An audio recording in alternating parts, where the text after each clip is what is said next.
Nuevamente partimos esta edición de Mesa Central por la pantalla del 13 en simultáneo con Tele 13 Radio y con todas nuestras plataformas, y partimos con nuestra mesa de análisis con las periodistas Claudia Álamo. ¿Cómo estás, Claudia? ¿Qué tal?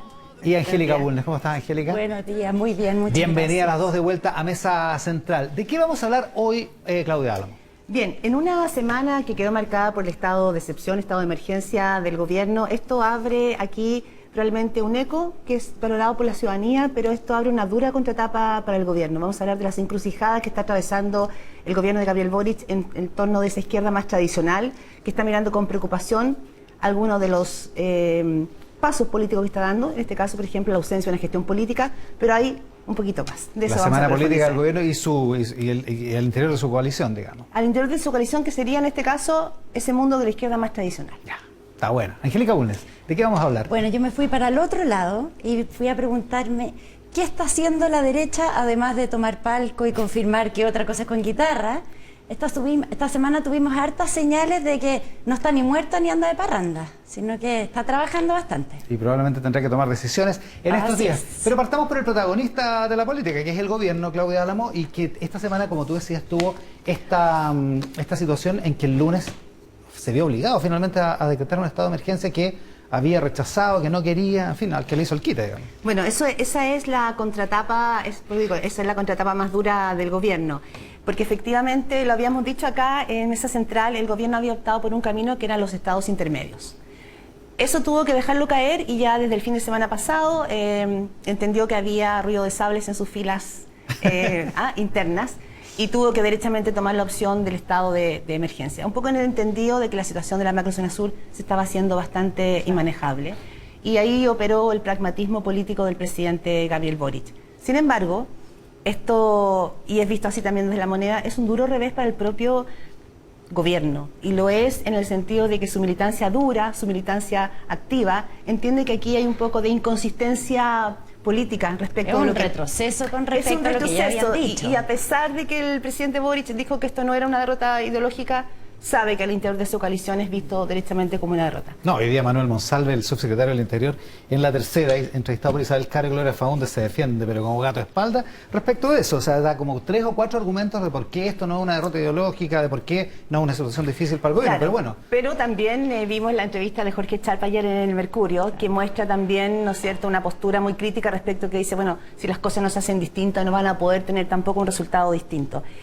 Este tema del estado de excepción marca claramente un punto de inflexión para el gobierno, pero también saca a la luz algunas otras encrucijadas que el gobierno está viviendo.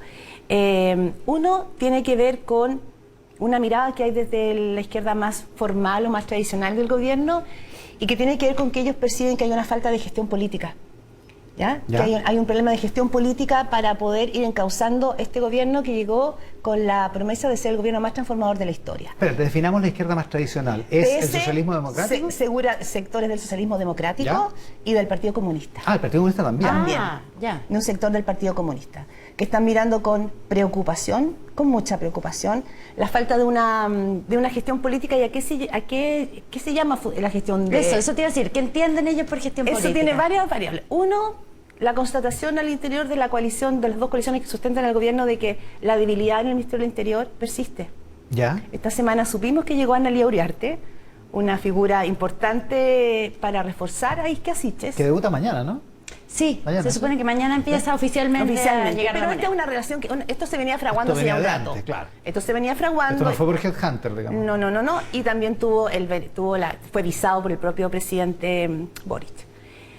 Entonces, la debilidad de un Ministerio del Interior en todos los gobiernos es muy compleja, porque el Ministerio del Interior es jefe de gabinete, el que reparte las cartas, el que finalmente le da un pulso al quehacer del gobierno. Esa debilidad se sigue sintiendo, a pesar que dicen, sí, la ministra ha formalizado más su trato, pero eso está generando un ruido que para muchos está teniendo una contrapartida compleja para un gobierno transformador, y que es la gestión sectorial. Están llegando pocos proyectos al Congreso. Y son pocos proyectos que tienen que ver con ¿qué? Con esta promesa de que este es un gobierno que viene a hacer las cosas distintas. Y en eso dicen, aquí hay una figura que sí ha resultado y que tiene gestión política y gestión sectorial, Mario Marcel. Entonces destacan la figura de Marcel, claro, con la figura de la ministra del Trabajo, Janet Vega, ¿Ya? como En personas, contraste en con- ya. contraste con personas que sí han logrado ¿Por qué? Porque tienen experiencia, porque son más viejos, con todo respeto para la ministra del Trabajo. experiencia, entender cómo opera el Estado, entender, recoger lo que muchos llaman un clima de subjetividad que hay hoy día en la sociedad chilena, donde la crisis económica está golpeando los bolsillos fuertemente la ciudadanía. Lo dice muy bien Cristian Valdivieso hoy día en una columna en Ex Ante, que la inflación no es una conversación solamente de estadísticas, de responsabilidad fiscal, es también esta imagen de las personas cuando llevan al supermercado y empiezan a marcar en su en su calculadora cuánto llevan, porque evidentemente hay un frenazo. Ese clima preocupa, porque ese clima tiene una contrapartida en el clima político-social. A eso se refieren. Mario Marcel le dicen el hombre que manda con la corbata, y la corbata hoy día se conversa en algunos sectores del oficialismo también como un símbolo. ¿Ya? O sea, Como de un sector y de que un en el tipo de fondo dice, trabajo. aquellos que usan la corbata son también sectores que vienen y que entienden que hay una manera de hacer funcionar y gestionar el Estado. A propósito, Manuel González dicen que es el único que anda con corbata en la moneda. Decían en Bueno, la es que tercera es de- también una de las personas Es uno de los con corbata. de los que dicen que tiene capacidad de gestionar Gobierno con políticamente. corbata. Eso puede ser una nueva etiqueta. Gobierno con corbata, gobierno sin Y dos corbata. coaliciones, sí. ¿Y sabes lo que te dicen? Te dicen, mira, para la ciudad, me lo decía un alto dirigente social del Partido Socialista. Me decía, para la ciudadanía, la corbata tiene un símbolo también. Es verdad que llegó una nueva generación con aire fresco que despercudió y sacudió. Pero la corbata, cuando un junior va a buscar trabajo, va con su corbata. Bien vestido, bien recibido. Bien vestido. Bueno, es que lo Entonces que la pasa es que corbata para es el cierto- signo de que tú vas Claro. a trabajar. Hay ciertos contextos en que te gusta con corbata y otros que te gustan con zapatillas. Pues eso es lo que pasa. Claro, la mezcla. No una militancia con y sin, sino que el contexto. Bueno, y la otra encrucijada del gobierno tiene que ver con lo que les digo, como es percibida una debilidad todavía en interior, que esperen que se pueda subsanar con una figura como Analía Uriarte, pero ella va a ser jefe de gabinete, no va a ser ministra. Entonces, ojo, ningún jefe de gabinete tampoco te da toda esa potencia. Tiene que ver con el vacío político que se ha generado en el gobierno y que ha significado que el presidente Gabriel Boric tenga que asumir un triple rol: jefe de Estado, jefe de gobierno y jefe de coalición. Chuta. Y por lo tanto, ¿qué pasa? Que lo que te dicen estos sectores más experimentados de la política dicen, es un gobierno sin fusibles, es un gobierno que Donde no- todo llega al presidente al tiro. demasiado Bueno, rápido. Desde la derecha te cuento que también pasa eso, que su principal interlocutor es el presidente Gabriel Boric. Mucho más que otros integrantes del gabinete. No el ministro Jackson, no la ministra Camila Vallejo, no la ministra Siche. Entonces, su principal, cuando tienen que hablar algo, tienen que hablarlo directamente con él. Y el presidente no puede estar En para todas. en todas. Exacto. Chuteando los conos y cabezándolos. Ese es el problema. Ese problema, entonces, no es solo de la ministra Siche, no es solo de Interior, digamos. No, Es de no, otras por eso carteras te también, digo digamos. que la conversación de ese mundo, ahora con Mecamo, es un mundo tradicional, los mismos de siempre, todo eso que se dice. Lógico. ¿Ya? Pero y ese que mundo, además son mirados con recelo por los nuevos. digamos. claro, y lo que estos señores más antiguos ven en los socios del Frente Amplio te dicen que los ven pasmados. Que el peso Pasmados.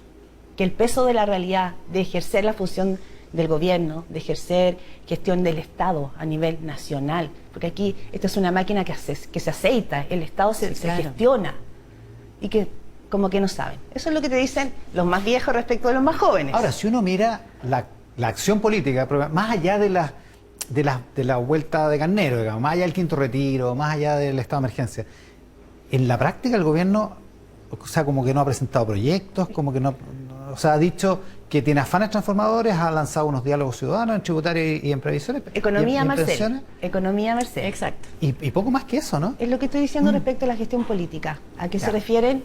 A que hay esta sequía parlamentaria que se dijo. Te lo planteo esto porque la radiografía que hay hoy día en el oficialismo es compleja. Hay mucha preocupación por esto que tú dices.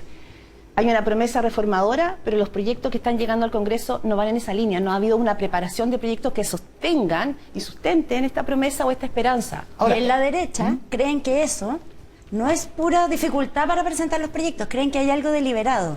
Y ahí apuntan al ministro Giorgio Jackson y dicen, él está conteniendo la agenda legislativa, él no quiere presentar proyectos porque ¿Por? está esperando por el plebiscito.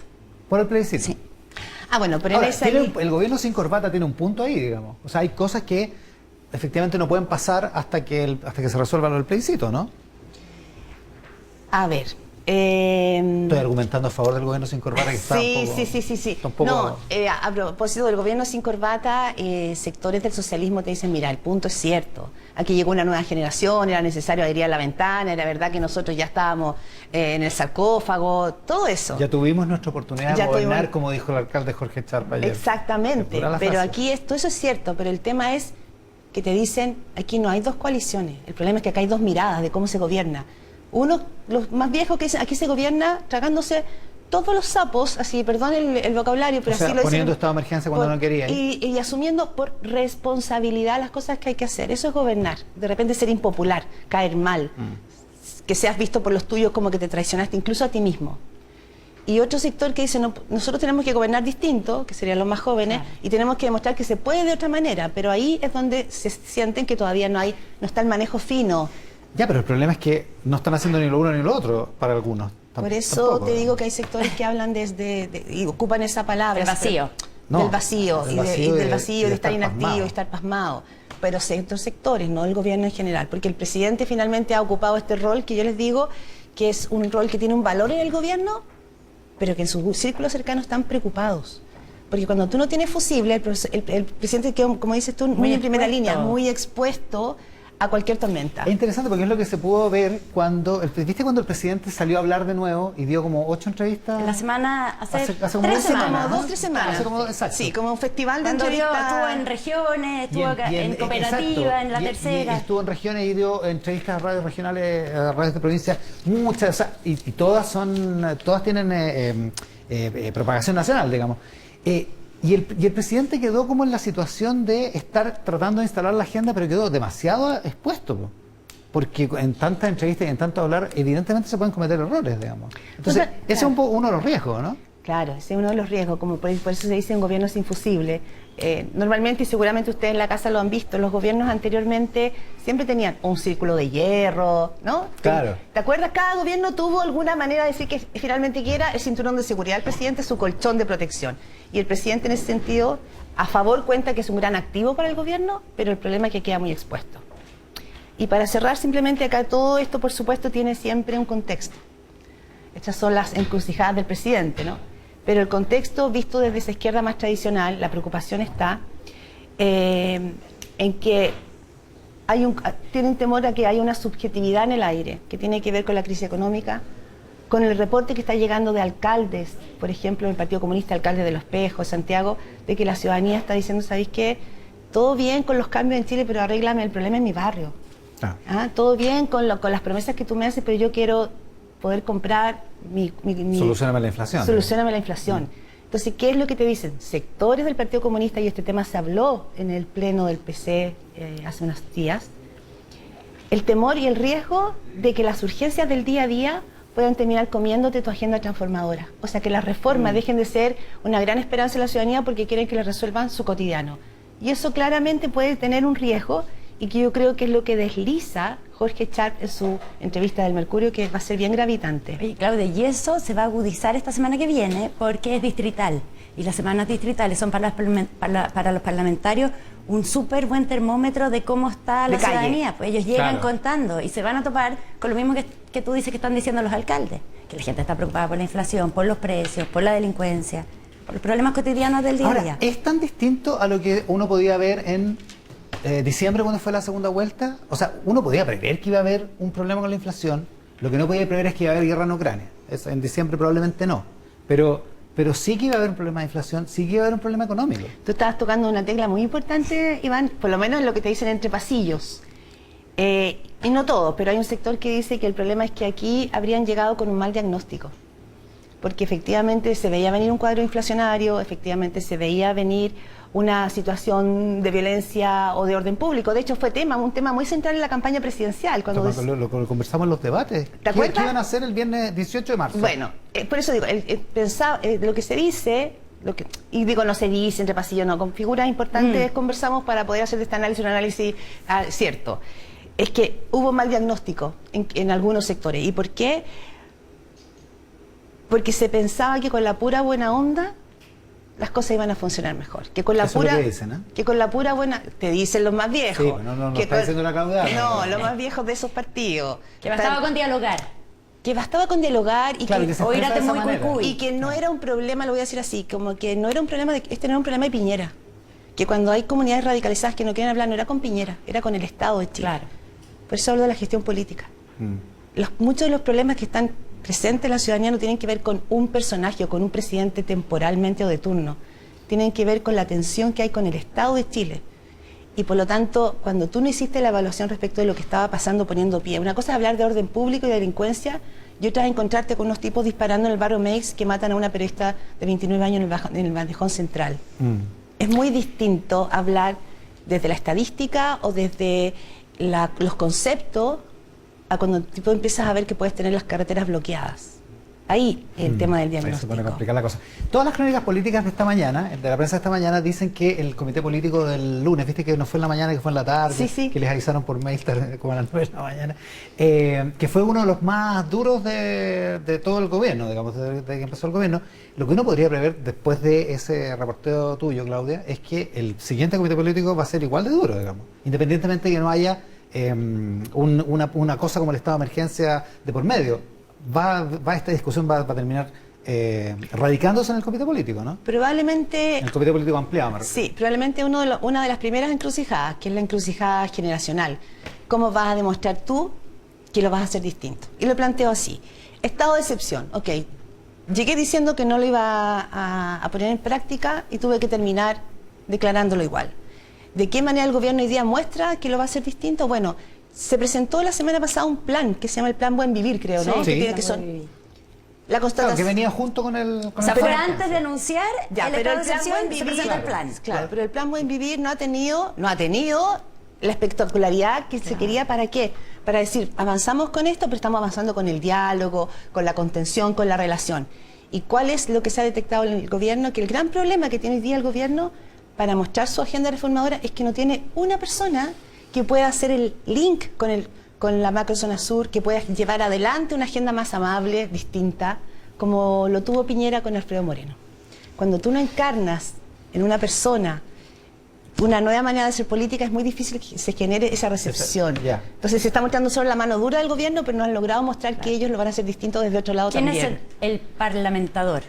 ¿Quién es el parlamentador? Que no ha Es- sido la ministra de Interior y que no ha sido tampoco la ministra de Desarrollo Social. O como sea, lo estoy que, le entendiéndote. pregunto a nuestros telespectadores si saben lo que significa el plan Buen Vivir. No enganchó. Se lo comió el estado de Entonces, excepción. dentro de la... No, claro. Se lo comió. Lo que ellos necesitan relevar ahora, y es lo que escuchaba, lo que conversé ahí, es que ellos quieren relevar más esto, pero está la carencia de una figura que pueda concretar esto adelante. Porque cuando tú le pones cara a las políticas públicas, tienen otro despliegue. Ya. Preocupación entonces en la izquierda tradicional. Me gustó tu concepto de izquierda tradicional por el Digo, para no Partido decir los Socialista, mayores. Lo mismo de siempre. Para no- por los partidos viejos, claro, para no decirlo así. para no sí. ser tan odiosos. Sí. La izquierda, ¿cómo se llama? El gobierno con corbata. Es que el concepto de la corbata se está revirtiendo desde ese punto Es de que vista. se está Lo que llegó siendo, resignificando claro, lo que llegó la siendo corbata. como ¿Una choreza? una choreza, hoy empiezan a decir, ¿sabes qué? Igual con corbata. De repente hay que No es ponerse. tan de malo. repente, De repente hay con que corbata ponerse la no está corbata. tan mal. sí. En la derecha, en cambio, se tratan de sacarse la corbata, porque la han tenido siempre Poquito. en la práctica. O de no parecer tanto. Y esta semana tuvieron esta escaramuza por la acusación constitucional contra la ministra del Interior, al interior de la derecha, porque eso fue al interior de la derecha, probablemente Sí. tal. Y bueno, es una de las Es una dificultades que de tienen. las cosas que están pasando, pero es que, a ver, entre lo que estaba contando la Claudia, o sea, la instalación del nuevo gobierno, y por otro lado, la Que según Guillermo constituyente... Atelier no ha terminado todavía. Hoy día dicen en el diario Mercurio. No, parece que parece que tiene razón en eso. Porque no ha terminado. Y la constituyente, que estas últimas semanas ha estado súper acelerada porque se estaban votando cosas fundamentales. Entonces, como el Congreso se nos ha perdido un poco, porque además como se quejan de que tiene sequía legislativa, entonces, y es ahí donde la derecha está más representada, mucho más que la constituyente, para que hablar en el gobierno. Entonces, como que habíamos tenido pocas noticias de la derecha y hasta tuvimos una inesperada, que fue esta acusación constitucional que levantan como de un minuto para otro el Partido Republicano, una acusación constitucional, un anuncio contra la ministra, y que así, que salen a hacer, no hay documentos, ni siquiera tenían muy claros los fundamentos. Entonces, eso obliga a Chile Vamos, el Partido Republicano no es parte de Chile Vamos, a tomar, pero conversan, se ponen de acuerdo en cosas, como a tomar posición muy rápida. Aparece Francisco Undurraga, jefe de bancada de Evópolis, a decir alternamente, no vamos en esta, y después, como colectivo, Chile Vamos sale a reafirmar lo mismo a las pocas horas del día siguiente. No lo dice, vamos a apoyar. Nosotros no vamos a apoyar, no es el momento, no nos parece oportuno, no queremos estar en esta. Entonces, Igual es un problema de gestión política de los republicanos, digo. Los republicanos- El anuncio como... pareciera que ni siquiera estaban muy de acuerdo entre ellos en esto. Fue una cosa que se... Pero como que vamos a se empezar a ver arrancó. esa fisura o esos descalces Claro. más bien, ¿no? Esos descalces en la derecha. Sí, porque hay gente que porque tiene el ganas de Partido salir a Republicano pegar. tiene que jugar, está jugando otra carta. Ya, pero es que lo que pasa es que hay algo que los contiene en este A ver. momento. ¿Qué es lo que los contiene? El rechazo. La derecha tiene en este momento todos sus ojos puestos en el 4 de septiembre.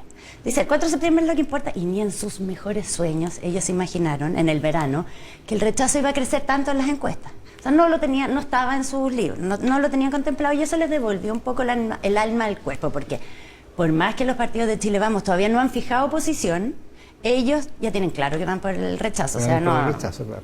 lo van a hacer el 4 de junio y todo. Otra cosa están es que en sean eso. disimulados, digamos. Exactamente. Entonces, ¿qué es lo que te dicen hoy día? Lo que tenemos que hacer es cuidar el rechazo.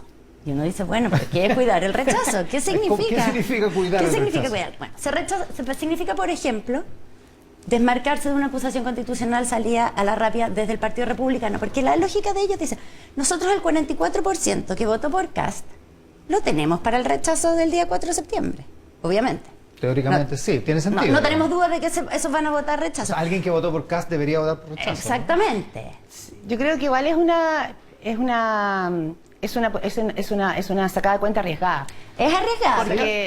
Porque hay gente porque todo hay ese gente que porcentaje cruzó el río que para votar votó Kast. que votó por Kast tiene que ver con la disyuntiva que se instaló en la segunda vuelta. Por supuesto. Entonces ese 44% yo no creo que vaya automáticamente. Ahora, que va a estar... esa gente, ¿qué es lo que piensa de la disyuntiva ahora? O sea, que es el apruebo, también... Ya, pero ese 44% Sí. no alcanza tampoco. No nos basta. Entonces, Bueno, lo que pues ellos como sea, dicen, claro, no como alcanza. no nos basta. ¿Ya? Entonces, ¿a quién tenemos que ir a buscar?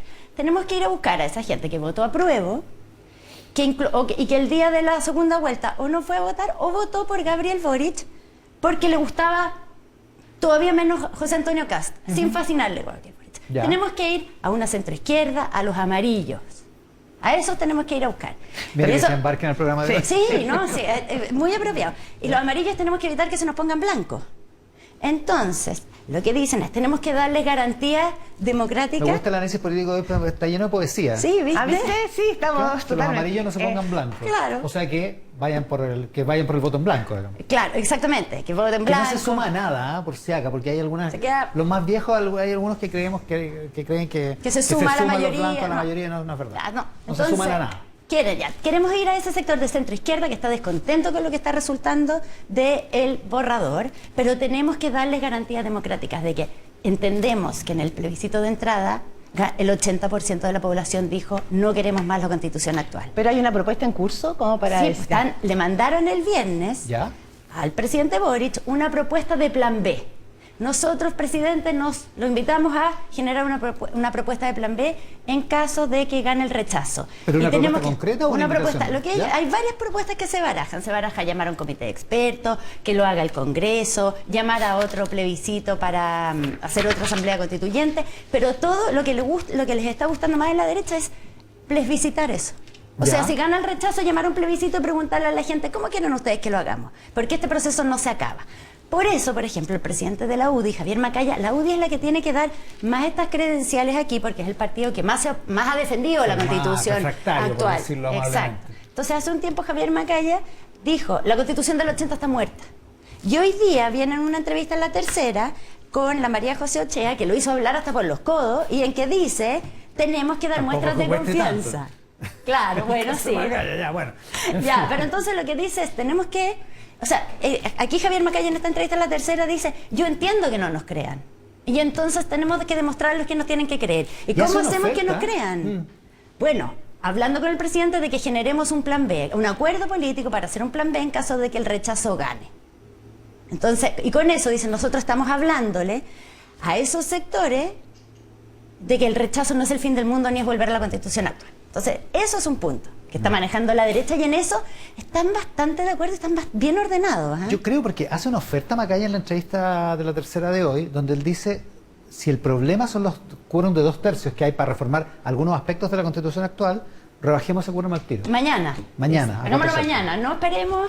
Sí. Esto es como el chiste plan Z, hagamos un asado al tiro. Hagamos al tiro al para poder empezar a hacer los cambios en reforma de pensiones, lo que sea. Javier Macay, el presidente de la UDI, debe tener algún tipo de respaldo para prometer eso. Pero pero- esto lo han conversado toda esta semana, todo este último tiempo. Y además, que bueno, Javier Macaya tiene una línea directa con Gabriel Boric. Recordemos que cuando salió de un acuerdo nacional, fue Macaya que lo llamó por teléfono al presidente Boric para decirle, oye, la situación en la Araucanía está incontrolable. Y ahí se habló del Que es acuerdo lo que nacional. luego Boric cuenta en público en una de esas entrevistas. Pues. Exactamente. Pero quería hacer solo un añadido a eso para poner como contraparte el clima en el gobierno al menos. Y en el gobierno hay otra, lo que se dice que está todo en el análisis de la última semana. Que en la última semana ellos han observado que se han ido atemperando las críticas al borrador. Sí. Y la apuesta que tiene el gobierno es que una vez que los convencionales, que los constituyentes se retiren, y aquí quede sobre la mesa el borrador y no el votar por la ducha y todas las cosas que la ciudadanía ha mirado como con preocupación, el borrador se va a atemperar. Y han visto como señales positivas, dicen el gobierno, de que una élite empresarial y que sectores políticos están mirando este apruebo ya no con el espanto con que lo estaban mirando, sino que el borrador ya instalado pareciera ser mucho menos dramático de lo que se venía señalando hace una semana. Ahí está lo de Bloomberg, lo de JP Morgan. Exactamente. Entonces, creen que lo que pasó la semana pasada es que se atemperó. Esa es la palabra que se ocupa sobre el tema. ellos están bien pendientes de lo que va a pasar en las encuestas que vienen. Ellos en la derecha. En la derecha, ¿Ya? porque en la última encuesta, Academ creo que fue, el rechazo empezó a retroceder. Entonces quieren ver cómo viene la tendencia, porque tienen la misma impresión que tú, que esta semana no fue una buena semana para la apruebo y se empieza a instalar esta idea de aprobar para reformar. Contra eso es con lo que ellos van a tener que luchar. Apruebo el borrador, pero también para que se le hagan reformas y empezamos a acordar qué reformas se le hacen. Entonces tenemos por un lado los partidos están dedicados a impulsar esta gestión, porque no es solo la UDI, es un acuerdo colectivo de ellos. Plan B. Pero además viene otra cosa, que es que hay que hacer campaña por el rechazo.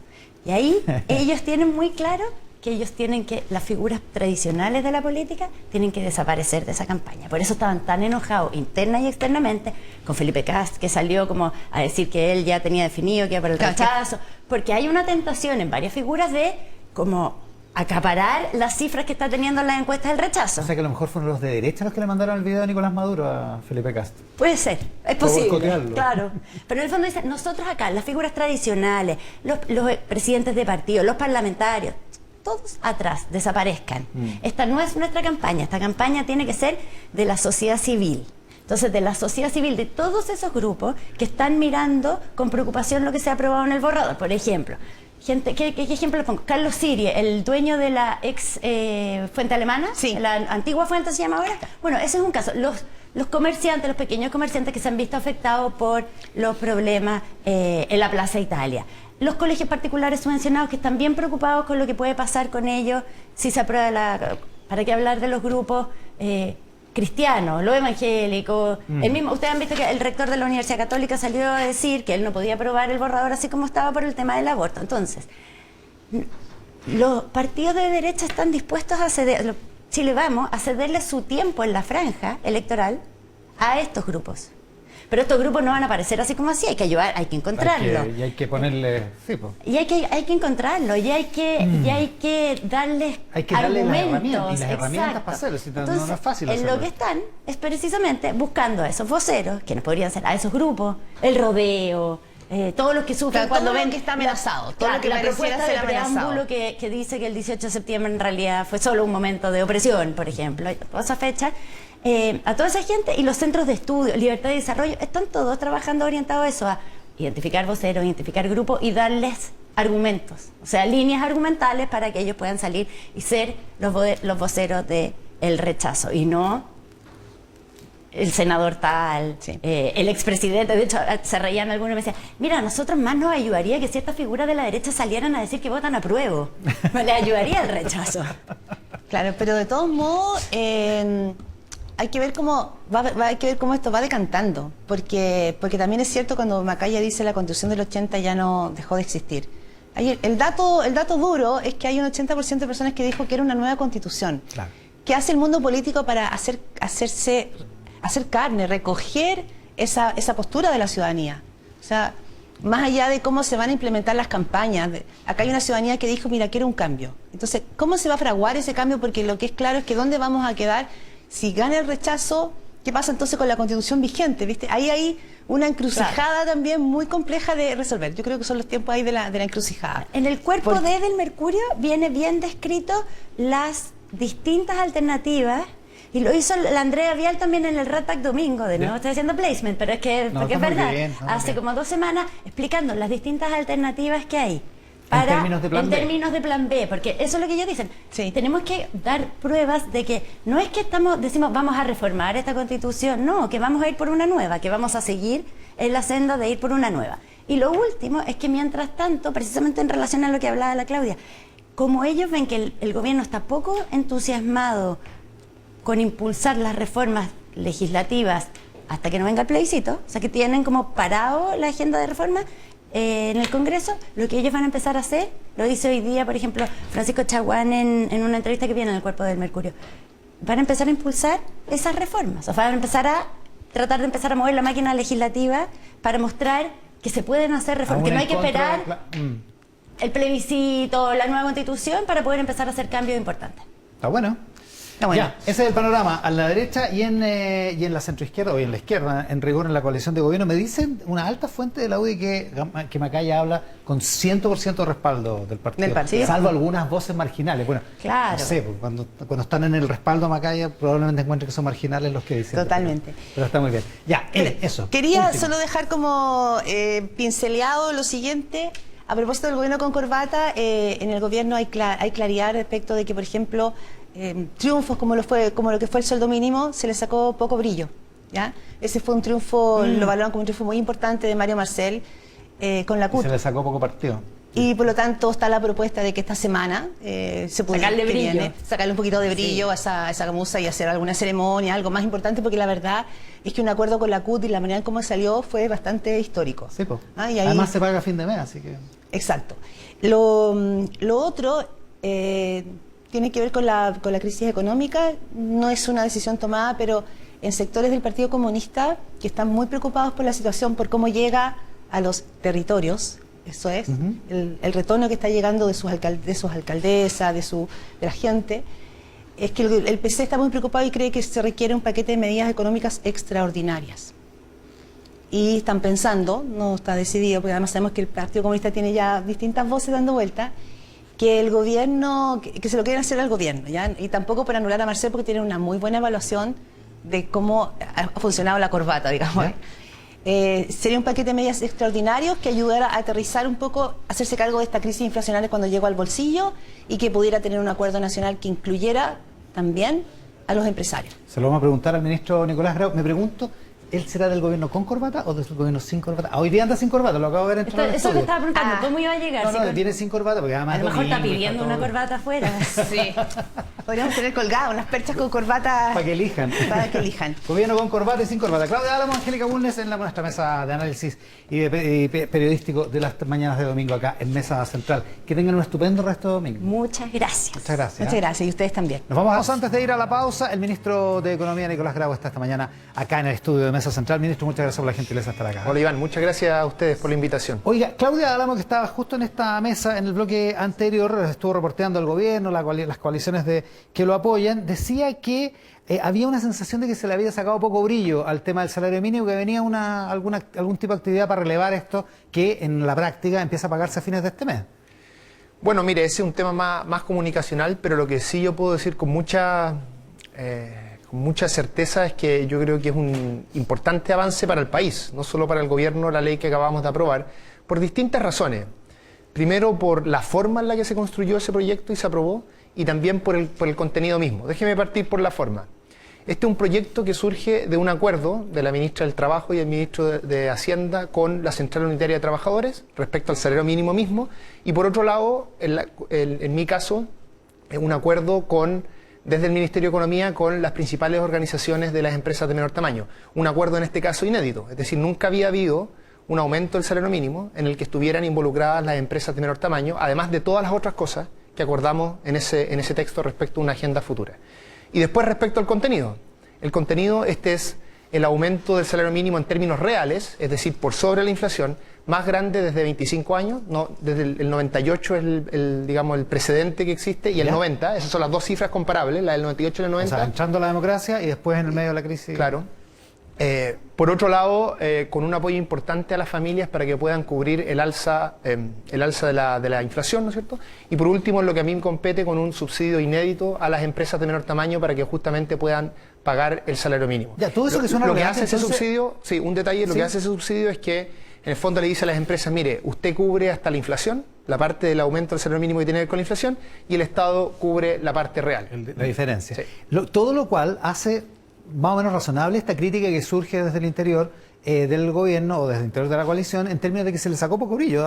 Tiene sentido eso. O sea, que quedó medio bueno, apagado. eso depende de muchas cosas, ¿no es cierto? A veces sale de la contingencia, uno ¿no? trabaja 3 semanas en esto, o más, incluso construyendo los acuerdos, en fin, y después un día hay otra noticia y después se habla de otros temas. Pero la gracia es que justamente en estos espacios podemos conversar con más detalle de esta agenda. Oiga, a propósito de conversar, a propósito del salario mínimo, estuvo dando vueltas este fin de semana, me parece, una frase suya que me parece que evidentemente está sacada de contexto respecto de que los chilenos no compran en dólares, sino que compran en pesos. Se lo dijo Eduardo Fuentes en la red. Y me llamó la atención porque Isabel Pla, en su columna del Mercurio, dice que usted dijo algo así como que el alza del dólar no afectaba a la economía de los chilenos, o no afectaba a los chilenos, y yo dije, imposible que el ministro de Economía haya dicho eso, entonces fui a buscar la fuente.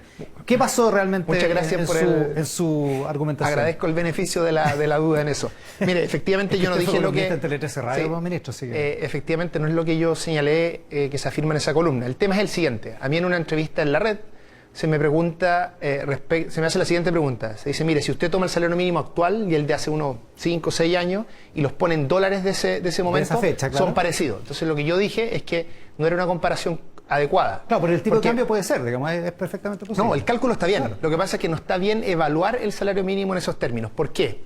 Porque acá lo que importa es qué uno puede comprar con el salario mínimo.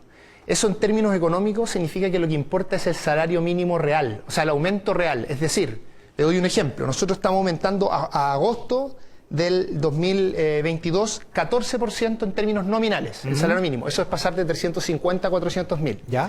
La inflación esperada es en torno a un 7%. Digo esperada porque todavía no sabemos la inflación de esos meses de aquí a julio, ¿no es cierto? Eso significa que este aumento es un poco más que un 7% real. Ese 7% real es lo que importa, porque es el aumento del salario mínimo por sobre la inflación. Claro. Y eso es lo que yo comenté. Eso es lo que en términos económicos te permite dar una idea de en cuánto está aumentando el poder adquisitivo de las personas a propósito de este aumento del salario mínimo. ¿Significa eso que el precio del dólar es irrelevante para esta discusión? No. Pero el precio del dólar solo es relevante porque afecta a la inflación. Claro. Es decir, o sea, afecta a los chilenos.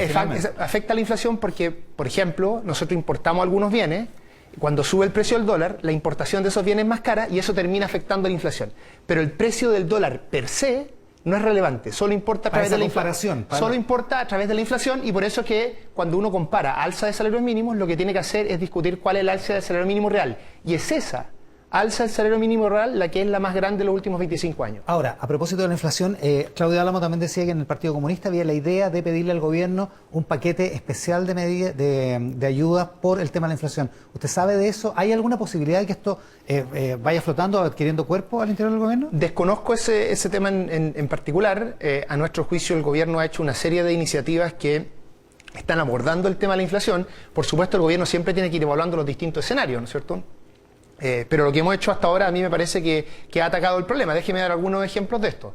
Por un lado, hay una serie de precios que en los gobiernos, en los cuales el gobierno puede incidir directamente. Piense usted el precio de los combustibles que reciben las personas, el precio del transporte público. Ahora incluso estamos mandando una reforma para efectos del precio de la electricidad y también el precio de las parafinas.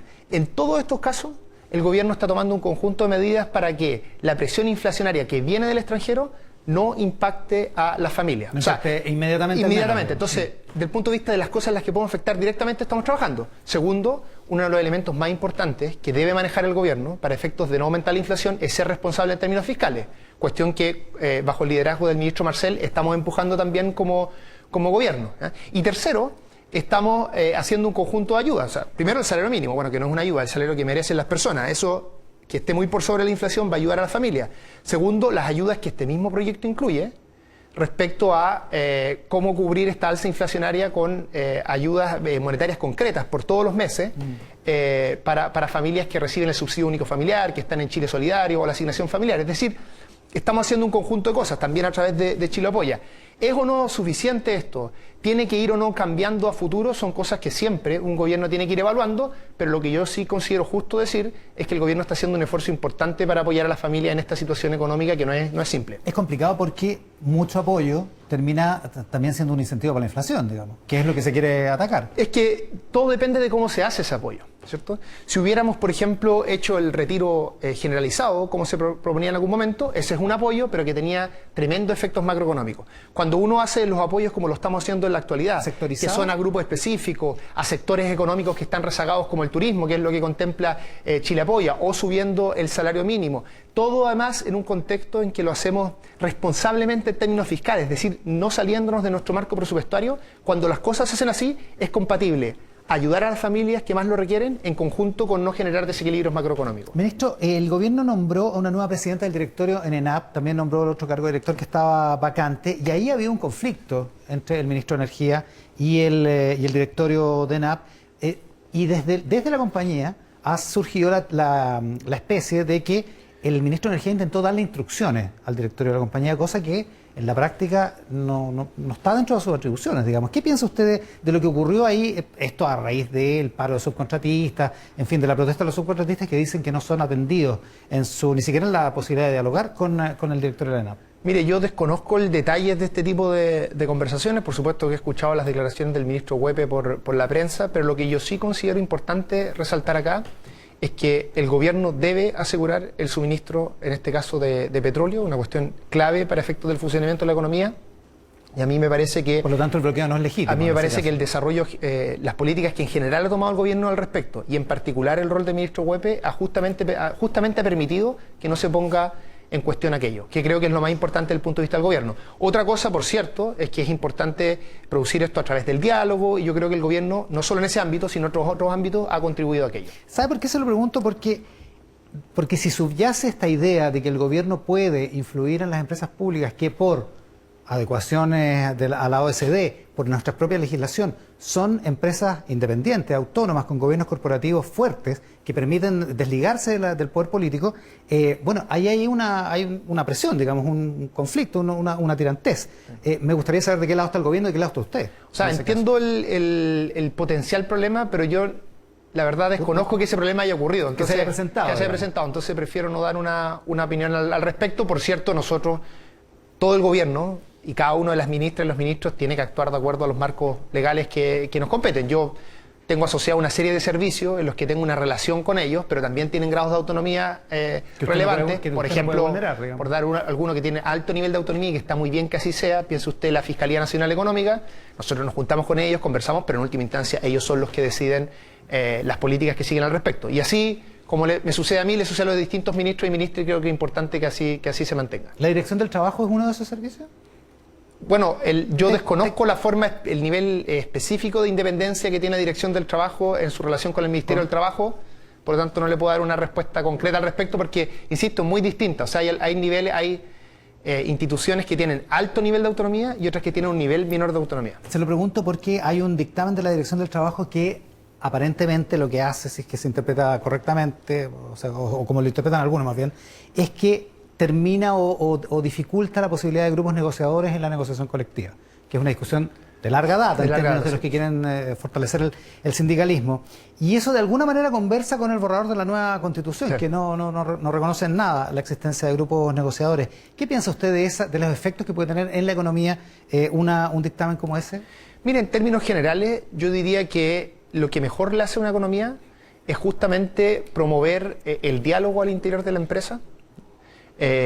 Cuando se fortalecen los sindicatos, en la experiencia comparada, eso no necesariamente implica mayor conflictividad, sino que muchas veces lo que sucede es que al existir un sindicato fuerte que aglutine el grueso de los trabajadores, lo que termina sucediendo es que eso facilita la conversación con el empleador y se pueden buscar espacios conjuntos de complementariedad que permitan el desarrollo de la empresa en conjunto con el desarrollo de la calidad de vida de los trabajadores. Así que, si usted me pregunta por mi perspectiva general, yo diría que es muy positivo que la legislación promueva el que existan sindicatos fuertes que Sindicatos puedan fuertes. articular. Esa es la experiencia que uno ve en Europa y en otros países desarrollados. Hay algunos que piensan que el borrador de la Constitución se pasó un poco de rosca en esto, y hay algunos que plantean que se ha planteado un derecho a huelga infinito. No sé si usted está al tanto de lo que dice el borrador de la Constitución. Conozco esa discusión. Yo me he metido a la lectura de la Constitución en las partes más bien económicas. Por cierto, esta es parte de lo que en un sentido amplio de la palabra sería la economía, por lo tanto lo he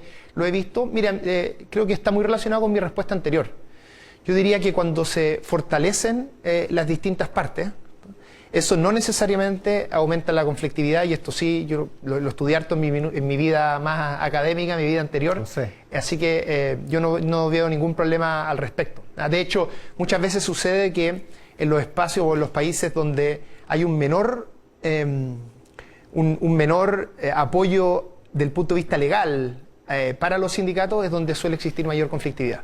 Usted mire, por ejemplo, insisto, la experiencia del mundo europeo, de lo que tradicionalmente se llamó el estado de bienestar. En esos lugares la legislación es muy favorable a los sindicatos y el nivel de conflictividad es muy bajo. Entonces, yo creo que son cosas que lo que hay que entender acá es que lo que hace una legislación que le da mayor poder a las y los trabajadores no es necesariamente aumentar los conflictos, sino que aumentar la capacidad de negociación que tiene ese sector, que normalmente eso se expresa en más igualdad interior de la empresa, pero no necesariamente más conflicto. O más huelga, más Claro. en ese sentido. Por conflicto me refiero a huelga y Claro. otro tipo de... Le pregunto, ¿sabe por qué le pregunto? Porque todas estas cosas que le he ido preguntando van configurando un cierto ambiente que para algunos es un ambiente antinegocios que hay al interior del gobierno, o de la coalición, o de la gente que llegó al poder ahora. Mire, yo no lo veo así. A mí por razones obvias me toca conversar mucho con el sector privado, tanto las empresas de menor tamaño con las que, como decíamos al principio de esta entrevista, hemos firmado un acuerdo inédito y tenemos una agenda de codiseño de políticas públicas. Por lo tanto, creo que nadie nos podría comentar que estamos siendo un gobierno, digamos, lejano a ese mundo. Creo que todo lo contrario. Y por otro lado, también me toca tener una relación muy fluida con el mundo de la gran empresa. De hecho, vamos a hacer un consejo de la gran empresa que es parte trabajando este viernes de la próxima semana. Además de las muchas reuniones que yo he tenido con cada uno de estos sectores por separado. Y lo que yo veo en esas conversaciones es una muy buena relación, donde nosotros como gobierno decimos de manera muy clara, mire, nosotros vamos en esta dirección, queremos hacer cambios importantes, algunos de ellos son cambios estructurales, pero lo importante para ustedes, esto es lo que les voy a decir tal cual lo que le decimos al mundo empresarial, es que no hayan sorpresas. Lo importante, los países para que tengan harta inversión, para que tengan un ambiente favorable para los negocios, no se requiere que sean países sin cambio. De hecho, muchas veces cuando los cambios se atrasan por mucho tiempo, eso erosiona la cohesión social, debilita las instituciones y hace países que sean inestables. En cambio, cuando uno logra hacer esos cambios y los canaliza institucionalmente, que es lo que está sucediendo en Chile, eso genera al mediano plazo una situación más favorable para los negocios. ¿Y cómo se garantiza que no haya sorpresa? Siendo muy transparente desde el punto de vista del gobierno. Diciendo lo que queremos hacer. Exactamente. Nosotros hemos dicho siempre, lo ha hecho todas las ministras, los ministros, el presidente de la República, Gabriel Boric, siempre hemos dicho, mire, nosotros queremos hacer esta reforma, esta reforma, esta reforma. Por cierto, esas reformas las queremos hacer en un contexto político y de voto en el Parlamento que no es trivial, va a requerir negociación, pero nosotros somos muy optimistas. Piense usted que acabamos de hacer el aumento del salario mínimo más importante en los últimos 30 años y tuvimos casi unanimidad. O sea, se puede si uno trabaja, si uno construye amplios acuerdos sociales, si uno conversa con la oposición y si la oposición también, tal como fue en el caso del salario mínimo, tiene una postura constructiva, porque la tuvo, ¿no es cierto? Claro, y así funcionó. Y así funcionó, terminó funcionando. sí. Se lo pregunto porque, a propósito de la transparencia, a propósito de esta consulta de la Cancillería, de los tratados comerciales, hay mucha cuestión respecto de si es pertinente hacerlo, de si se hizo coordinadamente con el gobierno. No quiero preguntar de eso, sino que más bien del concepto de legitimar la política comercial. O sea, ya que estamos transparentando, a lo mejor es perfectamente legítimo que un gobierno que ganó las elecciones, que está en el poder, administrando el poder ejecutivo, diga que no le gusta la política comercial, que no está de acuerdo con la política comercial de ahora y que de aquí en adelante la va a cambiar. En vez de irse como con el subterfugio de una consulta, que más no sé qué, cuando en la práctica, cuando el subsecretario encargado del asunto dice que hay que legitimar la política comercial, lo que se está entendiendo es que no es una política legítima. No, a ver, lo que yo diría es lo siguiente, déjeme partir por una afirmación que nosotros dimos durante la campaña y que hemos repetido una y otra vez. Nosotros no vamos a cambiar los acuerdos comerciales que tiene acordado el país de forma unilateral. Bueno, es que no hay cómo. No, uno siempre podría hacerlo. Siempre lo que pasa es que sería una muy mala decisión hacerlo, pero se puede. Bueno, claro, ya. Lo han hecho países. Usted me dice no hay cómo, pero lo han hecho países. Ya. Que se retiran. Hay gente, usted recordará que en la campaña había esta gente que se decía que había que retirarse la ONU. Es verdad, todo se puede hacer. es verdad, ya. Todo se puede hacer. Ahora, nosotros hemos dicho de manera muy clara que eso no va a suceder en nuestro caso. Y eso yo diría que es lo más importante y de tranquilidad. Ahora, sucede también que los acuerdos comerciales tienen en su interior, en su diseño, espacios de revisión cada cierto tiempo, donde los países pueden plantear las cosas que les gustaría hacer distinto. Y a eso se le llama normalmente modernización de los acuerdos comerciales. Claro. Y en ese espacio en los que el gobierno siempre va a canalizar cada una de sus opiniones. Entonces, piense usted que, por ejemplo, ¿cuáles son las cosas que a nosotros nos gustaría poder avanzar? Nos gustaría poder avanzar en que, por ejemplo, uno pueda lograr sin ninguna restricción que cuando venga una inversión extranjera uno le pueda pedir a esa inversión extranjera articularse mejor con el mundo privado local, que es lo que normalmente se llama contenidos locales. Eso algunos tratados lo limitan. Lo que nosotros decíamos en campaña es, queremos tratar de que no lo limiten. ¿Lo vamos a lograr o no en esta conversación multilateral? Tal vez sí, tal vez no. Lo importante es que siempre este gobierno va a actuar fortaleciendo el multilateralismo, porque eso es lo que nos interesa, ¿no es cierto? Tanto en acuerdos como el acuerdo de Escazú, que es muy importante, y también en la política comercial. Así que esa es nuestra agenda, es una agenda muy clara y que yo estoy seguro que le da tranquilidad al mundo empresarial, porque entiende en el fondo que no está en cuestión los tratados de libre comercio, las rebajas arancelarias, eso nunca ha estado en cuestión. No, nunca. ¿Por qué es necesario legitimar la política comercial? Bueno, es que lo que sucede, y yo creo que más allá de la discusión ¿Cuándo de se si esa- tendría que haber usado ese verbo? ese verbo eventualmente puede ser discutible. Yo creo no me quedaría en el verbo. Lo que sí creo es que el verbo que provoca problemas, pues, ministro. es que en Chile y el mundo, vea usted lo que sucedió en Brexit, vea usted lo que ha pasado en las campañas en Estados Unidos y en general en Europa, tanto en sectores de izquierda como en sectores de derecha, hay un movimiento muy fuerte antiglobalización, y eso a veces tiene que ver con las desigualdades que se han generado en los países y otras veces tiene que ver con noticias falsas. Es una combinación de esas dos cosas. En ese contexto es muy positivo que existan espacios de diálogo donde el gobierno pueda escuchar cuál es la postura de las y los empresarios respecto a estas distintas políticas, del mundo civil en general, se canalice eso, se articule y finalmente eso se pueda canalizar institucionalmente a través de estas discusiones multilaterales. Así que me parece que el diálogo, la conversación es adecuado. Si ese verbo en particular era o no la mejor opción, yo la verdad nunca he sido un experto en la utilización de los verbos. No, un lingüista. No soy un lingüista, pero creo que los sustantivos se entienden desde el punto de vista del gobierno. Pero es un político, ministro, y le quiero hacer una pregunta política. Yo sé que usted es el ministro de Economía, pero usted también es parte del ADN de este gobierno. Está en el epicentro de este gobierno desde la campaña, como lo recordamos. ¿A usted qué le parece el análisis que hace el alcalde de Valparaíso, Jorge Charp, ayer en el Mercurio, en términos de que es un error que haber tratado de ampliar la base política hacia la exconcertación? Mire, lo primero que yo diría es que no hay algo así como un ADN del gobierno. Y esto yo creo que es importante decirlo. En el gobierno conviven distintas tradiciones políticas. Que fue una decisión política del presidente y de sus equipos en su minuto. Yo no participé en esa decisión porque era una decisión del equipo que a posterior fue el equipo político, en conversación con los partidos políticos que eran de Aprodignidad, de justamente hacer un gobierno en el que convivieran estas distintas tradiciones. Eso tiene distintas justificaciones. Por de pronto la primera, y la más importante diría yo, es que para hacer grandes transformaciones uno tiene que lograr mayoría. Y no podíamos partir con un gobierno en que estuviera tan lejos de las mayorías. Y la segunda, que es tan importante como la anterior, es que todos estos partidos políticos que son parte del gobierno acuerdan en el programa de transformaciones profundas que queremos hacer. Entonces tenemos un grupo que acuerda en esas transformaciones y que se necesita para hacer esas transformaciones. Entonces la pregunta sería ¿por qué? Si uno tiene un grupo que acuerda en hacer transformaciones y que es necesario para hacer esas transformaciones, no va a estar junto impulsando justamente esas transformaciones. Así que a mí me parece que el camino que ha tomado el gobierno es un camino correcto, que pone el foco no en los temas identitarios políticos, sino que en la posibilidad efectiva de mejorar la vida de las y los chilenos que están escuchando este programa. Entonces, ese es nuestro objetivo. ¿Está equivocado el alcalde? No sé, yo tendría que escuchar y conversar con él más largo para saber si tenemos o no aquí una diferencia.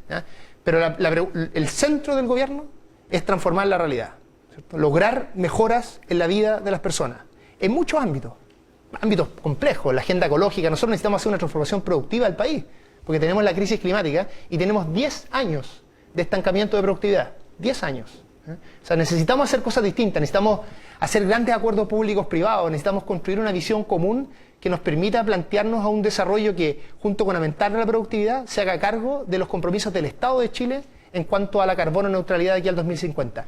Todos esos grandes desafíos, solo le estoy diciendo los desafíos de economía, piense usted la reforma de pensiones, la reforma tributaria para financiar los derechos sociales, en fin, todo eso requiere construir mayoría. Entonces, en ese sentido, creo que es correcto el diseño político que está detrás del gobierno, donde no hay un ADN, sino que hay, yo diría, por lo menos dos. ¿Ya? Y está muy bien que así sea. Yo no le veo ningún problema No en hay ello. problema de convivencia. El ministro de Economía, Nicolás Grau, esta mañana acá en Mesa Central. Ministro, muchísimas gracias por la gentileza. Muchas gracias, Iván, por la invitación. Antes de la pausa, el senador Matías Walker, presidente de la Comisión de Constitución del Senado, está con nosotros esta mañana acá en Mesa Central. Senador, muchísimas gracias por la gentileza de estar acá. Muchas gracias a ustedes, Iván. Oiga, ¿cómo ve el tema de seguridad, que ha sido uno de los protagónicos de la semana, para que entremos en la contingencia? Yo creo que la gente está muy cansada de la violencia y la delincuencia. Yo creo que la gente está chata de la violencia, por decirlo en buen chileno. Y claramente no es culpa de este gobierno, es una situación que viene desde hace mucho tiempo. Por eso nosotros, cuando fuimos a La Moneda y hablamos con el presidente Boric, le dijimos que estábamos totalmente disponibles para un gran acuerdo en materia de seguridad. No solamente en materia legislativa. Ahora aprobamos la ley Tamara, por ejemplo, que dice relación con proteger a los niños que son víctimas de violencia en los delitos, sino que también ponerle suma urgencia al proyecto de ley que le entrega todas las herramientas a las policías, a los fiscales para perseguir el narcotráfico. También a varios proyectos de ley que dicen relación con fortalecer las facultades de los policías y del Ministerio Público. Creemos que hay que reempoderar a los carabineros, a las policías, a los fiscales, pero también, Iván, recuperar los espacios públicos para los vecinos, invertir en aquellas comunas donde han sido tomadas por el narcotráfico, prácticamente recuperar los espacios públicos para la gente. Lo conversamos con el presidente de la República y estamos plenamente disponibles para ese acuerdo. ¿Y hay acuerdo, hay consenso respecto de eso? Porque para algunas cosas como esa hay que usar la fuerza. Lo vimos esta semana en el barrio Meix. Es necesario relegitimar el uso de la fuerza por parte del Estado, ¿no? Se lo dijimos a la ministra del Interior, hay que reempoderar a Carabineros. Me parece bien que la ministra diga que cuando las Fuerzas Armadas son atacadas, porque los periodistas le preguntaron, las Fuerzas Armadas tienen derecho a defenderse. Me parece fundamental en ese sentido que el gobierno haya decretado el estado de excepción constitucional. Nosotros le hicimos un llamado a la coalición de gobierno a terminar con la ambigüedad, a tomar definiciones. De ahí que me pareció oportuno que el presidente decretara el estado de excepción constitucional. ¿Y qué le pareció que haya removido al jefe de zona en estado de emergencia, al contraalmirante Parga? Me parece una mala señal. Me parece una mala señal porque los antecedentes podrían haberse tomado en cuenta al momento de la designación del jefe del Estado de la Defensa Nacional. Se da una señal de debilidad porque costó mucho que el presidente pudiera tomar la decisión de decretar el estado de excepción constitucional.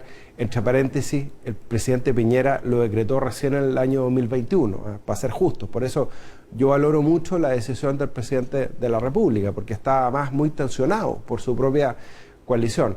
Pero creo que no fue una buena señal porque finalmente se muestra de alguna manera esta actitud titubeante frente a las redes sociales y creo que no fue bueno. ¿El gobierno tiene una actitud titubeante frente a las redes sociales en general? Yo creo que en general a veces pasa que el gobierno toma una decisión. Por ejemplo, el anuncio de la querella contra Héctor Yaitul, que amenazó contra una guerra contra el Estado de Chile, contra el gobierno, en generar una suerte de rebelión armada, una resistencia armada. La ministra de Desarrollo Social anuncia en un programa de televisión que el gobierno se va a querellar y a los pocos días el gobierno desiste de esa posibilidad. Cuando el propio fiscal jefe de la Araucanía le dice al gobierno, mire, si usted no presenta una querella, es imposible perseguir esto que está tipificado además como delito de amenaza en la legislación común y en la Ley de Seguridad Interior del Estado. ¿Y usted cree que eso es por presión de las redes sociales? No sé si por presión de las redes sociales, de sus propios partidarios.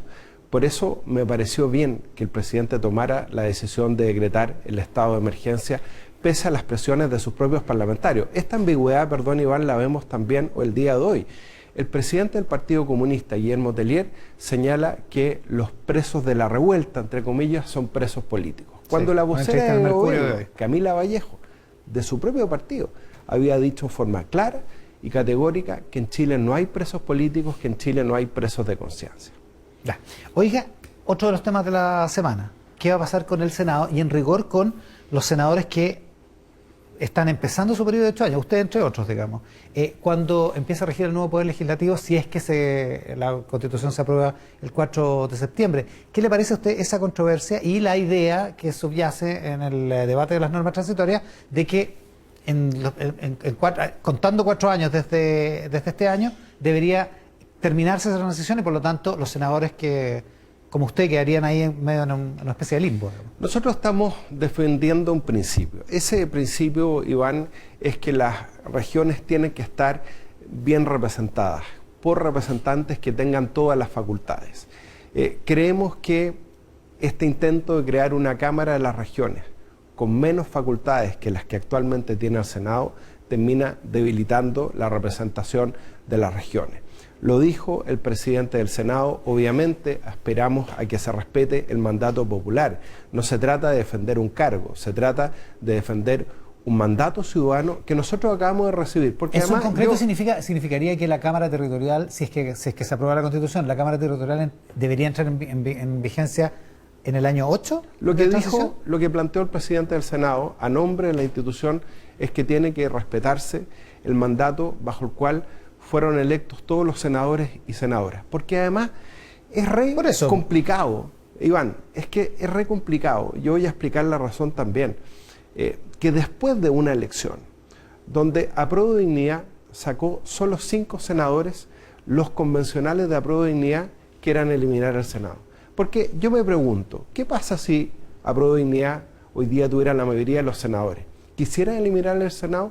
Y eso es lo que desde el punto de vista democrático yo creo que es bien cuestionable, aparte de pasar a una institución donde las regiones van a pesar mucho menos de lo que están pesando ahora. Por eso no me extraña que la mayoría de la encuesta de opinión pública, hoy día las regiones sean las que se muestran más partidarias del rechazo. Ya, ahora, en términos prácticos, para que la gente, para que todos entendamos, digamos, eso significaría que el nuevo diseño del Poder Legislativo, si es que se respetan los plazos por los que fueron electas las autoridades, tendría que empezar a funcionar en 8 años más, digamos, o en 7 años más. Nosotros vamos a ponernos en todos los casos. Si se aprueba la propuesta de la Convención, este Congreso Nacional va a tener la responsabilidad de aprobar todas las leyes de ejecución de lo que apruebe la Convención. Y por eso rechazamos lo que planteó el ministro Jackson y el Contralor de asumir funciones legislativas vía decretos con fuerza de ley, porque es en las dictaduras donde se legisla por decreto. Segundo, si gana el rechazo, nosotros también tenemos otra responsabilidad, que es continuar el proceso constituyente y generar una reforma constitucional para preguntarle a la ciudadanía qué es lo que vamos a hacer. Hablemos del plan B y hablemos de los decretos con fuerza de ley, pero en la práctica, si gana el apruebo, ¿qué es lo que debería ocurrir, digamos? El Congreso tendría que legislar el nuevo sistema legislativo. Eso lo tiene que definir la Convención en las normas transitorias, pero obviamente el Congreso Nacional va a estar años discutiendo y aprobando las leyes de ejecución de lo que resuelva la Convención, y nosotros estamos totalmente disponibles a eso y a aprobarlas en los plazos que correspondan y que sean razonables. Pero acá si le da un plazo de 3 años, es decir, de aquí al 2026, digamos, si le da un plazo de 3 años para hacer esa legislación y generar un nuevo poder legislativo, ¿es un plazo razonable? Eso lo tiene que definir la Convención. Lo que nosotros estamos defendiendo es un principio, y lo dijo el presidente del Senado. Todas las autoridades que acaban de ser electas tienen un mandato ciudadano que debe ser respetado. El borrador, así como está definida la Cámara Territorial con las atribuciones que están. El vicepresidente de la Convención dijo, esto es lo que es. Ya no hay más, ni se pone ni se saca en el borrador, salvo las adecuaciones sintácticas, digamos. ¿Y satisface en términos de las atribuciones de la Cámara Territorial? Hoy día la Cámara de las Regiones va a tener menos atribuciones que el Senado, y obviamente eso no nos satisface, porque son las regiones las que pierden la posibilidad que sus representantes puedan presentar proyectos de ley en los temas que a la ciudadanía le interesan. Por ejemplo, la seguridad ciudadana. ¿Es tan fundamental como para que usted rechace el borrador? Eso lo vamos a definir el 5 de julio. Lo que sí, yo le puedo decir, Iván, que me preocupa el clima de confrontación bajo el cual se ha elaborado esta propuesta de constitución, que no guarda ninguna relación con el clima de acuerdos que primó el 15 de noviembre y con el mandato de un 78% de la ciudadanía para generar este proceso constituyente. Por eso yo dije que de alguna manera la convención se farrió el 78% del apruebo, porque había un clima de unidad. Y lo que ha primado es un clima de confrontación. ¿Por qué lo van a Acuérdese definir? usted la declaración del Partido Comunista cuando dijo vamos a rodear la convención. Acuérdese usted la funa No que la se rodearon, po. llevaron los convencionales del Partido Socialista. Ah, eso sí.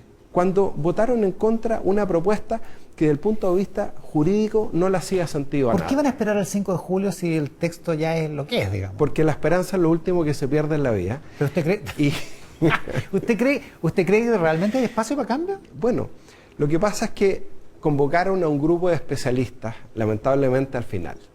Si hubieran convocado a un grupo de constitucionalistas, de expertos desde el principio, yo creo que otro gallo cantaría. Ya, pero según las reglas del juego, los especialistas podrán discutir sobre normas Pero en transitorias, una de aconsejar esas- sobre eso, pero En pero una no de más que esas, eso. Iván, ¿no? los convencionales toman nota de todas las encuestas de opinión pública que hemos conocido, que muestran que hoy día mayoritariamente la gente se inclina más por el rechazo que por el apruebo. Incluso gente que votó por el presidente Boric y que votó por O el sea, ¿usted apruebo. no pierde la en un- esperanza de que en se una de reescriban esas- algunas cosas? Bueno, en Bolivia se hizo, en Bolivia, ¿qué es lo que se hizo? Vieron que el proceso constituyente no iba para ningún lado y García Linera de alguna manera convocó a los especialistas, a los expertos, y finalmente se le dio un cauce mayoritario, coherente al proceso constituyente y a la propuesta de la convención. Yo guardo la esperanza de que finalmente los convencionales escuchen a los constitucionalistas y generen una propuesta que le haga sentido a la mayoría de los chilenos y chilenas. Hagamos, sigamos en el supuesto de que gana el apruebo, que también es perfectamente posible. Gana el apruebo y viene el periodo de legislación de este Congreso para las normas que tienen que complementar el texto de la nueva Constitución, y ahí es donde el Contralor dice, mire, ¿sabe qué? Si el Congreso no da abasto, porque va a tener una gran cantidad de trabajo, en algunas materias específicas, administrativas, sin crear ni borrar órganos, en fin, con un montón de precisiones, dice, podría dársele al Ejecutivo temporalmente, específicamente y excepcionalmente la posibilidad de gobernar o de organizar esto con decretos con fuerza de ley. Iván, Que no fuerte y pasan por el claro, Congreso, digamos, ¿no? es en las dictaduras donde se legisla por decreto. Hoy día nuestra Constitución permite los decretos con fuerza de ley en el artículo 64, pero siempre bajo autorización del Congreso. Es el presidente de la República el que le pide al Congreso Nacional autorización para específica, legislar digamos. en torno a materias específicas por el plazo de un año. No en materias este más caso, amplias, por decirlo lo que así. propone el Contralor y lo que propone el ministro Jackson es muy peligroso, es saltarse el Congreso Nacional y que la constituyente le dé facultades directas al primer mandatario para legislar. Y eso es profundamente antidemocrático porque se saltan el Congreso Nacional que ha sido elegido por toda la ciudadanía. Fíjese, Iván, que este es el primer Senado elegido íntegramente bajo el sistema electoral proporcional, sin sistema electoral binominal. Entonces, saltarse, si usted abre la puerta de saltarse el Congreso Nacional para legislar, es una puerta que después no logra cerrar más, y es la puerta que han abierto los regímenes autoritarios. O sea, ni aunque sea en términos, porque una solución práctica para un problema real, digamos, o sea, el problema del exceso de carga legislativa post nueva Constitución es real, digamos. Es Mire, evidente que eso va a ocurrir. Para eso está el Congreso. Cuando nosotros aprobamos el proceso constituyente, porque quiero recordar que fue este Congreso Nacional el que logró el acuerdo para una nueva Constitución, aprobamos el capítulo de reforma a la Constitución, solo votó en contra el Partido Comunista y algunos diputados de otras fuerzas políticas, pero cuando abrimos el proceso, nosotros sesionábamos todos los días, o sea, nosotros tenemos claro el sentido de urgencia y obviamente estamos disponibles, si gana el apruebo, para aprobar, discutir todas las leyes de ejecución en los plazos que determine la Convención. Pero lo que no se puede hacer es saltarse el Congreso Nacional porque eso sería una bofetada a la soberanía popular. O sea, no flota, en el Congreso no flota de ninguna manera la autorización o una reforma para decretos Por con ningún fuerza de ley. motivo, y el presidente del Senado y el presidente de la Cámara de Diputados cerraron esa puerta esta semana. Lo que parece que está en conflicto también es la posibilidad de seguir legislando. El ministro Jackson le dijo a usted como presidente de la Comisión Mixta de Infraestructura Crítica que no valía la pena seguir haciendo esta reforma constitucional porque en septiembre vamos a tener una nueva constitución, teóricamente. Bueno, y yo le respondí al ministro Jackson que nada ni nadie nos va a impedir, en ejercicio del mandato popular, seguir legislando en torno a la principal preocupación que tienen los chilenos, que es la seguridad ciudadana y el orden público. Toda vez que fue el propio ministro Jackson y el subsecretario del Interior, con la ministra del Interior, Isquia Siches, que nos pidieron convocar a una comisión mixta para seguir discutiendo el proyecto de infraestructura crítica. Y más allá del decreto de emergencia, que yo valoro, se dio una discusión muy buena en la comisión mixta y todos los diputados, senadores, senadoras, desde el Partido Socialista hasta la UDI, fuimos de la opinión que hay que seguir discutiendo la posibilidad que las Fuerzas Armadas, de forma preventiva, puedan resguardar infraestructura crítica que diga relación con los servicios básicos para la población, en salud, en telecomunicaciones. En septiembre podría quedar derogado. Pero no solamente podría quedar derogado esto, podría quedar derogado el propio estado de emergencia que acaba de decretar el presidente Gabriel Boric. Que no está en el borrador de la Entonces hay Constitución. una contradicción en lo que dijo el ministro Jackson claramente, y así se la respondió. ¿Cómo se sale de todos esos nudos, digamos, que están trabando el problema la acción legislativa hoy? Bueno, yo creo que lo más importante es confiar en las instituciones, entender que el Congreso Nacional tiene un rol, insisto, nosotros vamos a colaborar en cumplir el mandato ciudadano, tanto si gana el apruebo como si gana el rechazo. Si gana el apruebo, dictando las leyes de ejecución; si gana el rechazo, proponiendo un texto de reforma constitucional que habilite a persistir en el proceso constituyente. En ese sentido, yo valoro las declaraciones de los presidentes de los partidos de Chile Vamos, de que gane el apruebo o el rechazo, continúa el proceso constituyente, porque ya la ciudadanía se manifestó. Una última cosa a un propósito de 80% porque siga el proceso constituyente. Javier Macaya dice hoy en una entrevista en La Tercera que como prueba de fidelidad al compromiso, como prueba de la blancura de que ellos sí quieren cambiar la Constitución.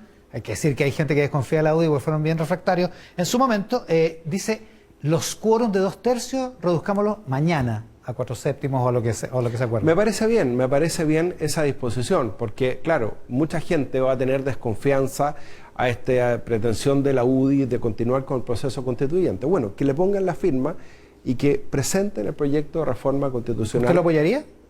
Yo creo que el Congreso Nacional, institucionalmente, tiene la obligación, si gana el rechazo, de mantener el proceso constituyente en pie, porque fue la voluntad ya manifestada por el 80% de la ciudadanía mediante el apruebo. El senador Matías Walker esta mañana en Mesa Central. Senador, muchas gracias por la gentileza. Gracias, Iván.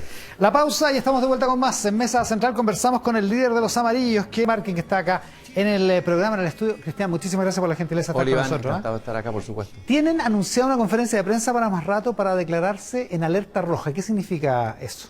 Bueno, el Grupo Amarillos por Chile nació en febrero para alertar sobre la deriva maximalista que veíamos. O sea, explico lo que es maximalista, es que se había sobregirado un poco, se había sobregirado sobre todo las comisiones en las propuestas que estaban llegando al Pleno. Se habían pasado 3 o 4 pueblos, como se dice en ese estupendo dicho. Bueno, y empezamos a emitir alertas amarillas, apoyados por constitucionalistas del grupo, de decir, esto va en mala dirección y lo único que va a producir es finalmente un aumento del rechazo y una división del país en vez de lograr una constitución que sea, digamos, lo que tiene que ser una constitución, algo donde nos sentamos todos incluidos. Y fue lo que ocurrió en el momento en que nosotros nacimos, es decir, ni siquiera se veía en el horizonte la posibilidad de que el rechazo ganara, era imposible, era una hipótesis descartada. Y lamentablemente esa deriva maximalista, si bien se fue atenuando en algunos aspectos, se mantuvo en sus líneas centrales y estamos en el escenario hoy día que es el de la polarización, o sea, una constitución que en vez de unirnos nos va a dividir. Entonces, la alerta roja va en esa dirección.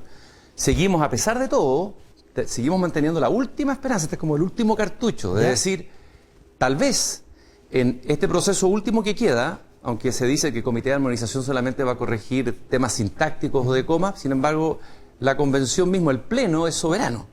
Y tal vez un cierto instinto democrático, un instinto que haga pensar a los que incluso dirigieron esta constitución en una dirección maximalista, digan, oye, nos exponemos finalmente, primero al rechazo y en segundo lugar nos exponemos a dividir al país. O sea, para entenderlo bien, la alerta roja no es que ustedes vayan a llamar a votar por el rechazo. Nosotros no estamos llamando a votar ni apruebo ni rechazo en este momento. Todavía, lo van a hacer en algún momento. Es que nosotros dijimos desde un comienzo que nuestra opinión final la íbamos a dar al final del proceso. No tenemos que esperar a que llegue el último día, pero sí el 4 de junio, 4, 5, 6 de junio ya vamos a tener lo que el Comité de Armonización va a llevar al Pleno. Y ahí vamos a decir, se hizo ese esfuerzo que nosotros estamos llamando ahora que hay que hacer, es decir, atención, tenemos la última oportunidad. Esto a lo único que vamos es a una polarización del país, una polarización que es lo contrario al objetivo de una constitución. O sea, es paradójico que toda esta convención, la convención fue elegida para generar una constitución para superar la fractura social y política que hay en el país. Y estamos llegando a lo contrario. Ya, a ver, si lo entiendo bien. Lo que pasa es que el viernes entrevistamos al vicepresidente de la convención, Gaspar Domínguez, y el vicepresidente dice, el borrador es lo que es. Y se acabó, digamos, o sea, eso es todo. No se van a agregar cosas ni se van a cambiar cosas porque ya el borrador es lo que es, más allá de la discusión sintáctica, digamos, de la Comisión de Armonización. Por lo tanto, ¿de dónde puede surgir una opción distinta que es la que usted está sugiriendo? Bueno, yo creo que la Comisión de Armonización, que tiene que ver con el lenguaje también crea realidad. Es decir, si tú lees hoy día, el proyecto constitucional está sobrecargado de un tipo de adjetivo que va marcando también la realidad. O sea, si tú dices, por ejemplo, llamas al Poder Judicial sistema judicial, es una carga simbólica muy potente porque le estás quitando la fuerza de que es un poder como contrapeso del Estado. Entonces podrías pensar tal vez en la mirada del conjunto de la Constitución, no es necesario llamarlo sistema judicial, devolvámosle el nombre de Poder Judicial. Eso sería un gesto, por ejemplo, importante. El exceso del adjetivo plurinacional, pueblos originarios, el exceso, no digo que no tengan que estar, pero hay un exceso de carga indigenista en la Constitución. Hay una serie de aspectos, incluso desde el puro lenguaje, en que se pueden hacer cambios. Pero además, yo sigo creyendo que el Pleno de la Convención es soberano, o sea, puede hacer cambios. De hecho, acabamos de escuchar a Matías Walker decir acá que en Bolivia así se hizo, en un momento en que parecía que no iba a haber ninguna posibilidad de llegar a algo razonable. El comité de expertos fue llamado al final, aquí también ha sido llamado al final. Bueno, y nosotros siempre estamos abiertos a la esperanza, estamos abiertos a jugárnoslo hasta el final para lograr que no nos enfrentemos finalmente en un plebiscito que va a dividir al país en vez de unirlo. ¿Para cambiar qué? ¿Qué les molesta del borrador? A mí me parece, me molesta algo de fondo, no podríamos entrar después en los temas específicos. Lo que más me molesta es que una parte del país importante se sienta excluida de esta Constitución. O sea, que pase lo mismo que pasó con la Constitución del 80, cuando la izquierda y la centroizquierda se sintieron excluidas por la Constitución. Ya. Hoy día hay un artículo, una columna de Lucía Santa Cruz, una destacada liberal, alguien de derecha liberal, historiadora, una persona que yo admiro, respeto mucho en la diferencia, yo no soy liberal, que dice, nos sentimos excluidos, ya con este borrador sentimos que hemos sido excluidos de alguna manera del futuro del país. Y a mí me parece que es grave que no solamente la derecha se siente excluida, sino que también algunos sectores del centro y la centroizquierda, digo, nosotros, los que representamos a Amarillo, este pequeño grupo, también nos sentimos excluidos y sentimos que no hemos llegado a un texto que nos reúna y que genere un consenso mínimo, porque es un consenso mínimo, en que todos tengamos que ceder. Eso es una Constitución. ¿Esa exclusión teórica obedecería a un cierto revanchismo de algunos convencionales?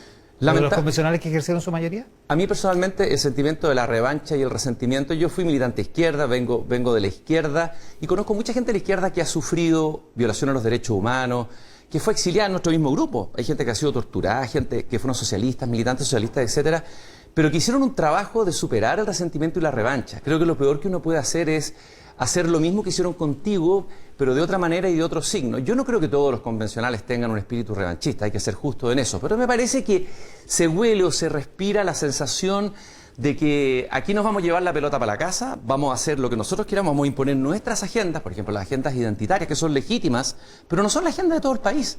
Hay una parte importante del país que no se identifica con las agendas identitarias. Ahora, esos temas se pueden poner, pero se pueden poner sumando a sectores, por ejemplo, de la derecha liberal que también han sido excluidos. Entonces, desde ese punto de vista, lo que hemos logrado hasta ahora, desde el punto de vista del objetivo inicial, para el que fue llamado a la convención, ha habido un fracaso. Pero nosotros como Amarillo, aunque parezca ingenuo y parezca un poco iluso lo que estamos haciendo, hasta el último minuto y en todas las instancias que vienen, vamos a apelar a la moderación, a la serenidad, a la unidad, del país y no a la división ni a la guerra entre dos bandos irreconciliables. Ya, hagamos como que no les resulta la idea, digamos, y el borrador sigue así como está, y que eventualmente pueda ganar el rechazo, como podría deducirse de alguna encuesta en el minuto de hoy, digamos. ¿Cuál sería un plan B, en opinión de ustedes? ¿Cuál sería una solución, una salida para lo que ocurriría si es que gana el rechazo?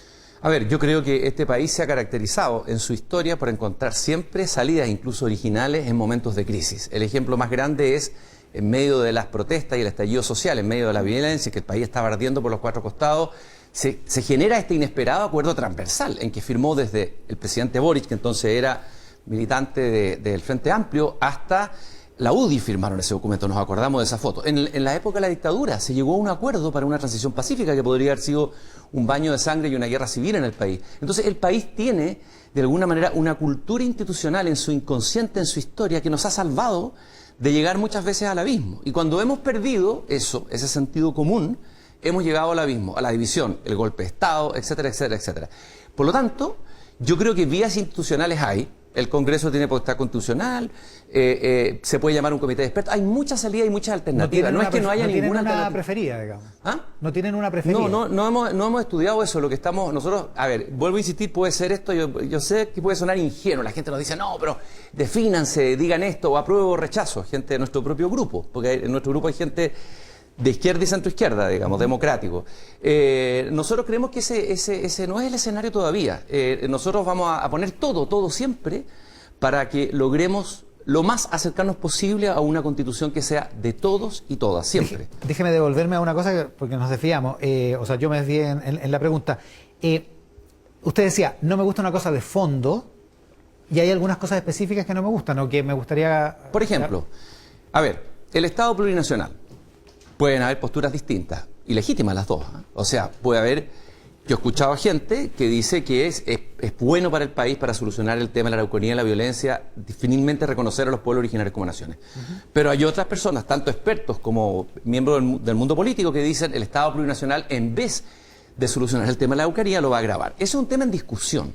Es un tema donde no hay un acuerdo y un consenso. Hay que buscar un punto intermedio. ¿Cuál habría sido desde mi punto de vista? Yo no soy constitucionalista, estoy hablando desde el estudio, el conocimiento de alguien que es un ciudadano nomás.